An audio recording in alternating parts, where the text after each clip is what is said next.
This is a day in the life of a Stanford Interdisciplinary Honors in the Arts student. The day pretty much starts the night before when I check on the pigments I use, make sure they're all dissolved, and then I make some dye using 2 different pigments. Using this dye, I paint on the shirts, allowing it to dry overnight. Then it's nighttime. Woke up pretty groggy the next morning. That's all right. The next morning, I take a negative of the image I print and put it on top of the paint and pin it down and tight as flat as possible. And I put them outside in the sunlight so that the reaction can happen. After the sun hits, this is what it looks like. And then I wash out the excess dye in the water and it creates these blue and white images. Oh, macaroni break! Then I hang the shirts up to dry so they can finish developing. And this is what the shirt looks like at the end of the day. And then it's time to do it all over again because this project, Researching Behind the Scenes, is at its heart a series of shirts. There are about 5 different prints right now, and they're blue printed and cyanotype printed by hand that showcase the discoveries of women throughout science history who have not really received credit for their contributions to science, specifically scientific foundations. So they have made the building blocks to what we understand today and what we're able to research today. And this includes scientists like Dr. Alice Ball, who discovered the cure to leprosy, or Dr. Ida Hyde, who invented the first microelectrode, a technology that is still used today in hearing aids and pacemakers. And so, while there's 5 different prints, there are many shirts. So I've printed over 30, and by the end of the year, I will have printed over 45. And so each shirt is physically linked to a TikTok through a QR code blueprinted by hand onto the sleeve. And then scanning the QR code brings viewers to a TikTok where I explain the different parts of the shirt and what they mean. I have been working on this project, Researching Behind the Scenes, for a while now, and the project has definitely morphed into a form that I did not expect it to take. The goal of the project was, and it still is, to communicate contributions that women have made to science and celebrate them as they have previously gone unrecognized or even intentionally ignored, even when they've laid the foundation for important medical and scientific advances that we still benefit from today.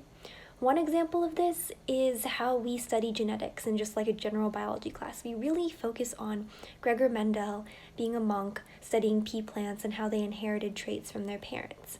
But we don't really talk about how we've made the jump from that to our current understanding of genetics and so many of the discoveries in between there, like how we know that we inherit these traits through chromosomes. They were discovered by women scientists. And oftentimes these discoveries are just swept right underneath the rug.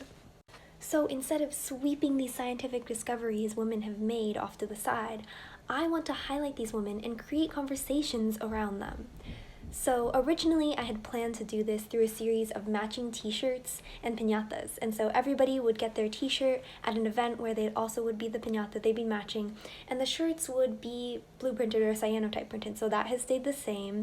And they would contain an image of the woman as well as what she discovered, her big discovery, and maybe parts of her life story. And that's also stayed the same.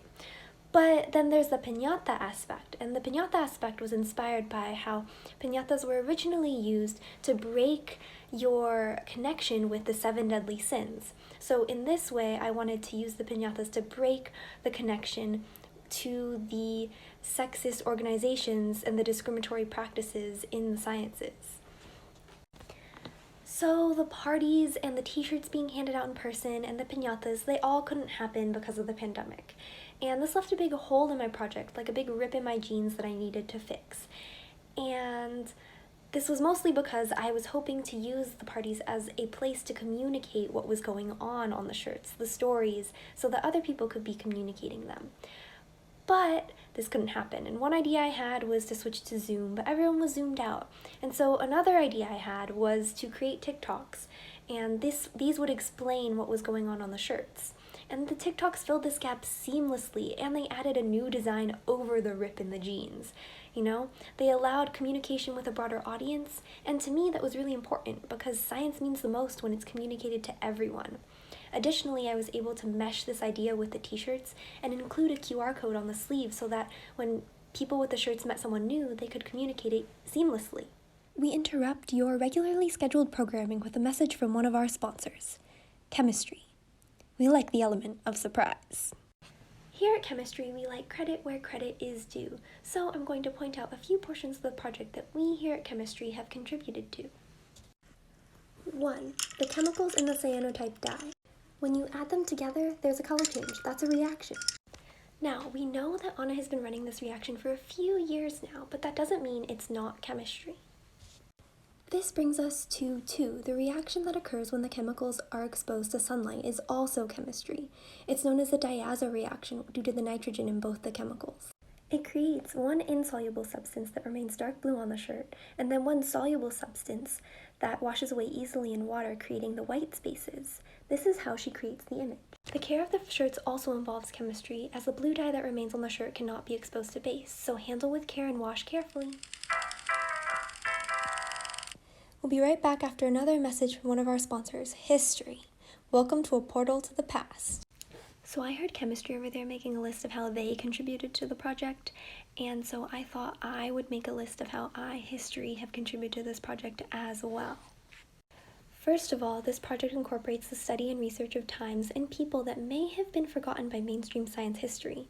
So learning how to find primary and secondary resources about these women was a little bit more challenging.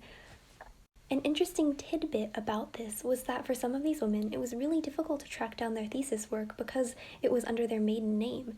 So you had to know their whole entire family tree, which in itself is another history document. Second of all, it was really important to understand the historical context for the discoveries being made and how their discoveries have continued to shape modern scientific progress, which tracks history throughout time. This just in! The Researching Behind the Scenes project incorporates biology. Yes, that's right, biology. First-hand viewership is reporting that this project is taking the idea of a figure legend that would describe research in detail, like in a research article or a textbook, and turning it into a TikTok so that it is more accessible and welcoming than a textbook. Introduction to these women scientists in conversations about biology also make it more fun to talk about in the future and provide people with more context in which to talk about the said individuals. Further, it seems to focus on how these recovered discoveries by women throughout science history are considered basic fundamental science. But many of us never learn who actually proved these pieces of basic fundamental science, or that they were women, in our science classes. That's right, we are reporting coverage of biology and researching behind the scenes live, folks. Now back to you, Anna, for some Q&A. Thank you so much for that biology update on researching behind the scenes. We're going to move on to a question portion now, where questions will pop up here, and I'll talk about the answers. So one question that I've gotten is this whole idea of why blueprinting, and I get that, it seems kind of outdated and old, but I really like using science to explain science.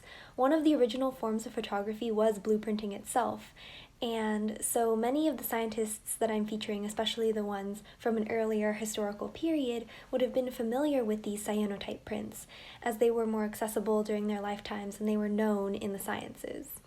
I also like using a little piece of history to explain history, and so using science history for science history I think is a super fun play on these different techniques. Additionally, I just find the cyanotype process super aesthetically pleasing as an artist and super satisfying in general. So I hope to continue using it, and I'm super passionate about it. So another question that I've gotten is why now? And I get it. There's this whole movement of women in STEM and women in science. Do we really need to shed another spotlight on the subject? And my answer is yes. Since the Nobel Prize has been established as a prestigious award, only 10 in physics and chemistry have gone to women.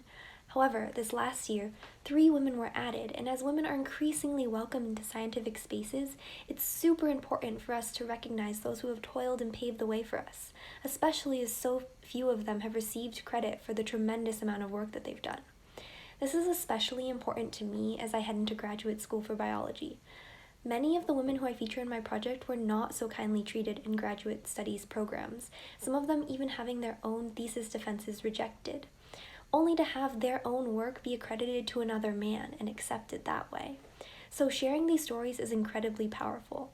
Another question that I've gotten is, why are the images on the shirts stamps? And this is a really good question with a really interesting backstory, so here we go. The idea for the stamps comes from a conversation I had with the head of my research lab, Tim Stearns, one week during our weekly meetings, and we were talking about really cool ways to communicate science, and he brought up how there were all these cool stamps made in Europe and even the United States that celebrated scientific discoveries, and he was hoping for a Barbara McClintock one day. So here are some examples of some of the stamps we were talking about. And if you look really closely with this set as sort of a case study, all of these scientists featured are men. And at the time, women were trying to break into science, but they were heavily discriminated against. So I thought it would be really cool to sort of flip the switch on this imagery and use it to elevate women as powerful scientists as well. And that's why I use stamps. Alright, so, well, it looks like it's somebody else's turn to talk. So you got my message. Thanks for passing the phone, Anna. I feel like everyone else has had a chance to say their piece, so it's my turn. Here are a few ways that I, technology, have sponsored this project. 1. During the winter season, there wasn't enough sunlight, so we used a UV lamp instead of sunlight to practice printing the shirts. The second and the predominant way through which I have contributed to this project is through TikTok, and this occurs as the QR codes to the TikToks are seamlessly woven into the shirts, as well as using TikToks as a device to communicate to a very general audience, as well as the video editing and green screen technologies helping to better communicate research that these women did, as well as increasing accessibility through the use of closed captions. Apparently, we're having a little competition over who sponsored this project most, as if it would be anyone but me art practice.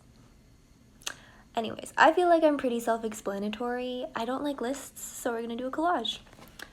Alright, one way I've really contributed to this project is through fashion, obviously, the shirts. Get it? Okay. Then I've also contributed to collage on TikTok, of course, but also on the shirts, mostly on the shirts. I've also contributed to printmaking, and cyanotype printing is an art after all, as much as chemistry refuses to admit. We don't have to talk about that right now. And then last but not least, filmmaking in all of the TikToks. I'd like to think that I'm the obvious winner of this competition. This is an arts project after all. Alright, and last but not least, here are some examples of the shirts.